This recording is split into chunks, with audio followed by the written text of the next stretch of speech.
Guys, welcome to Velocity channel. Today, Velocity takes you to understand the crucial difference between PVDF coating and powder coating. Look at these samples. These are PVDF coating. These are powder coating. Let's compare them now. The first is that the paint is different. Powder coating use solid powder coating, and the PVDF coating use liquid coating. Then, performance difference. PVDF coating has a higher performance than powder coating.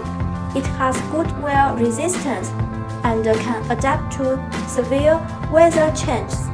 Therefore, PVDF coating is mostly used outdoors, while powder coating is mostly for indoors.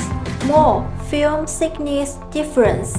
Powder coating film thickness is 60 to 120 micrometers, and the service life is generally 7 to 8 years. And PVDF coating is 35 to 60 micrometers. Service life is generally more than 20 years. What's more, powder coating has many color options and can be used as art paint. The gloss can be adjusted, but PVDF coating has a single color and no gloss.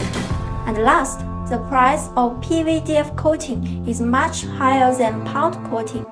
To sum up, PVDF coating performance is better than powder coating, especially durability and weather resistance.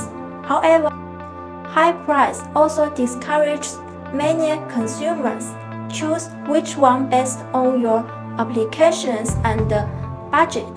The above is the difference between PVDF coating and powder coating. For more details, contact Velocity now.